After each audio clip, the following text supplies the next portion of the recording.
Kita ke informasi selanjutnya. Dianggap mengganggu dan membahayakan pengguna jalan, ratusan alat peraga kampanye calon legislatif dan atribut partai politik di JPO dan flyover diturunkan petugas. Sementara itu menanggapi maraknya alat peraga kampanye di area kuburan, Bawaslu Kota Cirebon melakukan penertiban dan mencopot spanduk-spanduk yang melanggar tersebut. Petugas Satpol PP bersama Panwaslu Rabu sore mencopot sejumlah alat peraga kampanye yang terpasang di jembatan penyeberangan orang hingga di flyover di Jalan TB Simatupang, Pasar Rebo, Jakarta Timur. Keberadaan atribut partai politik ini dinilai membahayakan pengguna kendaraan dan dianggap merusak keindahan kota.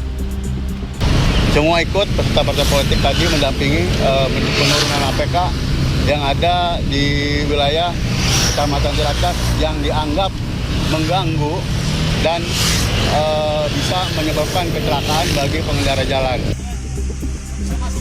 Petugas Bawaslu dan Satpol PP Kota Cirebon, Jawa Barat pada Rabu pagi melakukan penertiban terhadap alat peraga kampanye caleg dan partai yang banyak terpasang di area pemakaman umum Kemlaten. Satu persatu alat peraga kampanye dicopot dari pepohonan yang berada di sekitar area pemakaman. Penertiban dilakukan menyusul banyaknya informasi terkait keberadaan alat peraga kampanye di kuburan yang kian marak.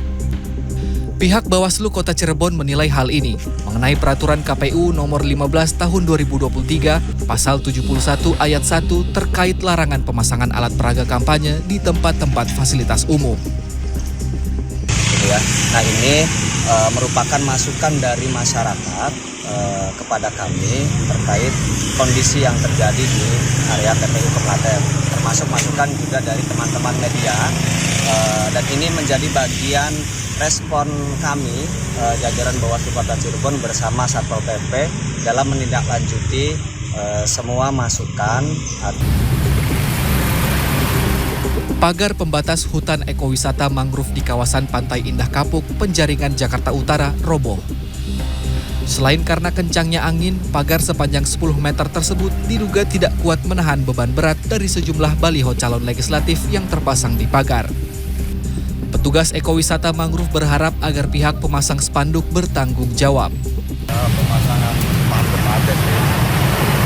Ukurannya lumayan besar, jadi agak kuat menopang dan dia rubuh menambah angin juga. Meski sudah ada aturan mengenai pemasangan alat peraga kampanye, kasus-kasus pelanggaran pemasangan alat peraga kampanye masih kerap ditemukan. Tim Liputan CNN Indonesia.